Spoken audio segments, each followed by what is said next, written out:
وسلامتين أصحابتك كسو دوادا barnaamijkeeni 1 by 1 oo aanu kusoo qaadan doono wararka iyo warbiximihii ugu dambeeyay waxaan wadeegi doonaa heshiisyadii la sameeyay saacadii ugu dambeeyay kuwa la filayo inay dhacaan iyo xanta suuqa kala iibsiga ciyaartoyda ugu horeyntii horyaalka Spain ee La Liga kooxda Barcelona xidigeeda cusub ee Lewandowski ayaa ku biiray guutada kooxda Barcelona ee ku sugan magaalada Miami isagoo maanta soo gaaray hoteelka ay deganayeen ciyaartoydu waxaana halkaas kusoo dhaweeyay ciyaartoyda kooxda haddaba Lewandowski ayaa noqday ciyaartoygii sideedaad ee u soo wada ciyaaray labada kooxood ee Barcelona iyo kooxda Bayern waxaana Lewandowski ka hor u soo ciyaaray labada kooxood ciyaartoyda kala ah Mark Huijs, Patrick Anderson, Pepe Reina, Van Bommel, Thiago Alcantara, Coutinho iyo Vidal. dhinaca kale Kucherski oo ahaa wakiilka hore ee ciyaartoyga Lewandowski ayaa yiri Lewandowski waxa uu rabaa inuu Spain ku muujiyo inuu ka fiican yahay Karim Benzema. Leva ayaa isku arkay inuu ka sareeyo xidiga Benzema ma aaminsana imaatinkiisa Spain inay fududahay waan hubaa goolal badan ayuu dhalin doonaa laakiin ma ahan in leeg intuu u dhalin jiray kooxda Bayern gaar ahaan sanadkiisa ugu horeeya sidoo kale waxaa la filayaa in Robert Lewandowski laba jeer la soo dhaweyn doono marka koobaad waxaa lagu soo dhaweyn doonaa wadanka Mareykanka halka marka labaadna lagu soo dhaweyn doono magaalada Barcelona isla ciyaartoyga cusub ee kooxda Barcelona ee Leva ayaa yiri waan ogahay inaan dhawaan 34 jir noqon doono laakiin waxaan dareemayaa inaan xooganahay ama inaan u xooganahay jidhaan iyo maskax ahaanba waxa uu intaas raaciyay tababare Xavi waxa uu wadaa qorshe cad kaas oo ah sidii Barcelona lagu soo celin lahaa heerkeedii waxaanan Barcelona u joogaa sidii aan ula qaadi lahaa koobab sida uu sheegay wargeyska Mundo Deportivo golwadaha labaad ee kooxda Barcelona ee Neto ayaan ku fikireen inuu ku biiro kooxda Celta Vigo xilli ciyaareedka soo socda haddaba waxaa la filayaa inay kooxda Barcelona ku wareejiso lambarka 9 kooxda ciyaartoyga cusub ee Lewandowski sababo dhaqaaleed iyo ciyaareed awgeed sidaa darteed in Depay laga qaado lambar 9 maahan wax aan la filayn haddii aanu kooxda ka tagin ama aanu isagu u hadiyadeyn ciyaartoyga Lewandowski lambar 9 sida uu sheegay wargeyska Sportis Joaquim Ber oo ka tirsan wargeyska Sportis ayaa sheegay fariin hambalyo ah oo uu diray xidigii hore Ronaldinho ciyaartoyga cusub ee kooxda Barcelona ee Rafinha waxa uu yiri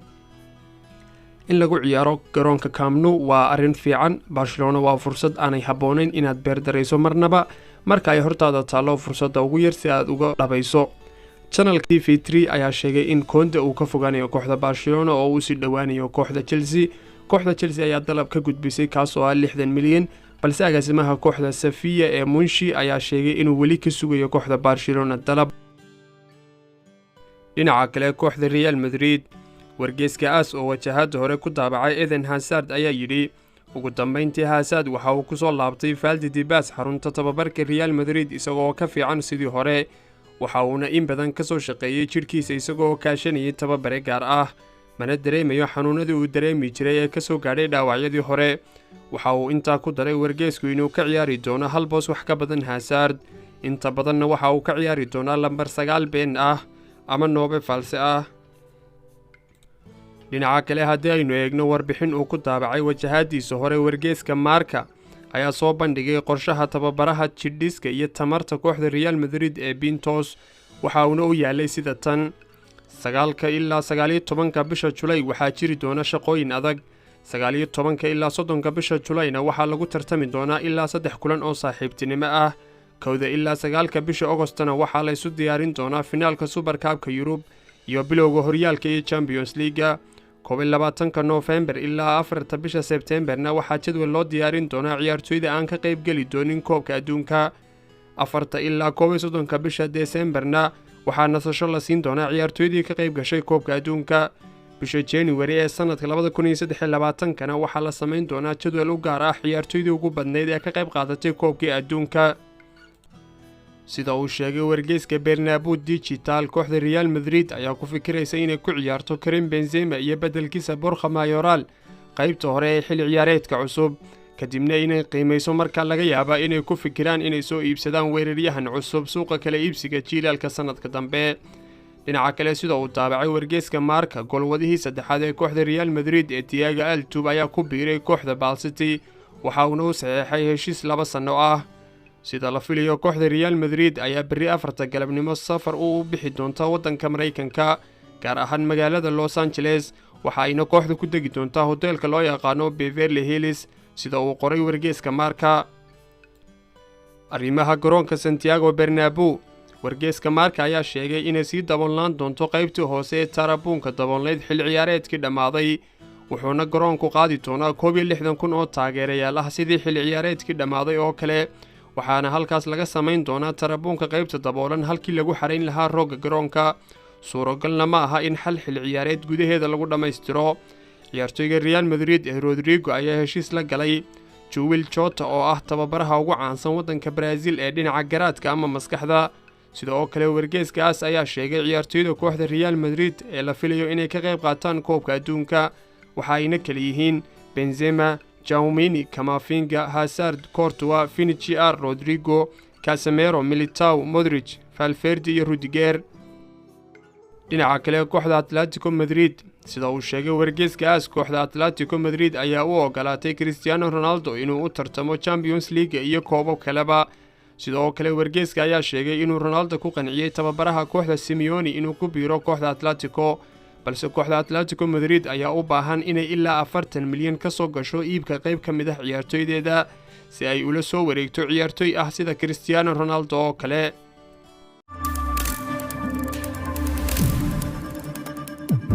horyaalka Ingiriiska ee Premier League iyo wararkii ugu dambeeyay sida uu sheegay wargeyska Daily Mail kooxda Sheffield United oo ku sugan waddanka Portugal iyagoo ku jira isu diyaarinta xilli ciyaareedka cusub ayaa ciyaartoydu kooxdu la yaabeen kadib markii ay arkeen Ronaldo oo keligii tababar ku qaadanaya garoon u dhow oo ku yaala caasimadda Portugal ee Lisboa isla kooxda Manchester United sida uu xusay wargeyska ESPN tababaraha Manchester United ee Ten Hag ayaa diiday inay ciyaartoydu wax xayeysiin ah sameeyaan ka hor fadhiga tababarka sidoo kale Ten Hag ayaa dalbaday in la soo gaarsiiyo faahfaahinta xayeysiinta waraysiyada ciyaartoyda waxa uuna intaa raaciyay wargeysku inay jirtay fikrad ahayd ciyaartoyda Manchester United inay ka qayb qaataan musalsal Australian ah oo loo yaqaano Neighbours balse Ten Hag ayaa diiday xidigii hore ee kooxda Manchester United ee Luis Nani oo ka hadlayay xaaladda Ronaldo ayaa yiri waxaan isku dayay inaan la hadlo Ronaldo waxa uu ii sheegay inuu mashquul yahay oo uu mar kale la soo hadli doono haddaba Nani oo la weydiiyay xaaladda sii joogitaanka Ronaldo ayaa ku jawaabay waan filayaa taas waa laacib muhiim ah waana ciyaartoy sameeya farqiga waxaana rajeynayaa inuu xaalad fiican ku jiro si uu caawiyo kooxda. dhinaca kale daayarka kooxda Manchester United ee Zidane Iqbal oo wacdaro ka muujiyay kulamadii ugu dambeeyay ee kooxda ayaa wargeyska Sports waxa uu sheegay inuu yahay ciyaartoyga ay suuragal tahay inuu ka joojiyo kooxda Manchester United la soo wareegida Frank de Jong. dhinaca kale sida uu sheegay wargeyska Daily Mail xiriirka kubadda cagta Premier League ayaa qorsheynaya nidaam ah in garoonka la keeno 10 kubadood si loo boobsiyo ciyaarta loona yareeyo waqtigii ku dayacmi lahaa inta kubadda la bedelayo sidoo kale sida ay sheegtay majalada Football London ciyaartoyga Armando Broja ayaa la filayaa inuu caawa ku soo laabto waddanka England kadib markii uu ka soo tagay guutada kooxda Chelsea. dhinaca kale kooxda Arsenal ayaa si rasmi ah u soo saartay maaliyadda labaad ee kooxda oo la filayo inay kooxdu ku ciyaarto kulamada ka dhici doona banaanka garoonka Emirates Stadium. kooxda kale ee ka dhisan caasimadda London ee Tottenham sida uu sheegay wargeyska Sky Sports kooxda AC Milan ayaa wada hadal kula jirta Tottenham si ay uga la wareegto daafaca Tanganga haddaba kooxda Tottenham ayaa rajeynaysa inay laacibkan amaah ku dirto kadib markii uu Longlet soo gaaray kooxda sidoo kale kooxaha Bournemouth iyo Southampton ayaa iyaguna isha ku haya ciyaartoyga Tanganga sida uu sheegay wargeyska Talk Sport kooxda West Ham ayaa la filayaa inay dhamaystirto saacadaha soo socda heshiisyada ciyaartoyga Broja, Lingard iyo Onana. dhinaca kale kooxda Chelsea ayaa waqti xaadirkan u dhaqaaqaysa sidii ay ula soo wareegi lahayd Kimpembe iyo Kunde kadib markii ay kooxda Bayern la wareegtay Matthias de Ligt.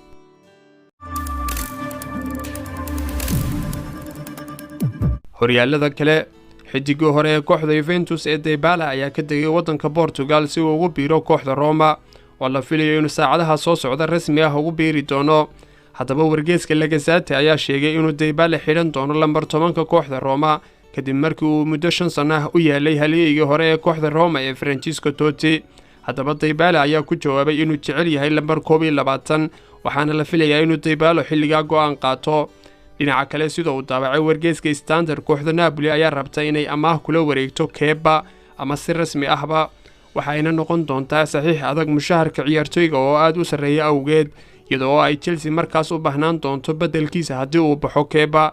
dhinaca kale kooxda AC Milan ayaa si rasmi ah u shaacisay inay heshiis kordhin u sameysay xidigeeda Zlatan Ibrahimovic ilaa xagaaga sanada 2023 sida uu sheegay Di Marzio. Alvaro Morata ayaa ah weeraryahanka koobaad ee uu weli rabo tababaraha kooxda Juventus ee Allegri, waxa uuna isku dayi doonaa inuu mar kale Morata ku soo celiyo Torino. wargeyska ka soo baxa wadanka Faransiiska ee Foot Mercato ayaa sheegay in ciyaartoyga Marcelo loo soo bandhigay kooxda Olympique Lyon, balse kooxda ayaa u aragtay inuu mushaharkiisu aad u badan yahay. dhinaca kale xidiga Neymar oo ka hadlayay ciyaartoyda uu ku dayan jiray ayaa yiri, dabcan waxaan ka hadli doonaa ciyaartoy reer Brazil ah sida Kaká, Ronaldinho, kadibna waxaan ka hadli doonaa Messi, kaasoo i dhiirigeliyay in badan inaan maanta horumar la gaadho, waxay ii tahay sharaf weyn. ugu dambeyntii sida uu sheegay wargeyska Sky, xidiga kooxda Bayern ee Goretzka ayaa qalliin galay lugta jilibka bidix ah, waxaana la filayaa inuu ka maqnaado garoomada 6 ilaa 8 toddobaad. haddii aad ka heshay muuqaalkan, fadlan like saar, subscribe-na channelka si aad ula socotid muuqaalada dambe.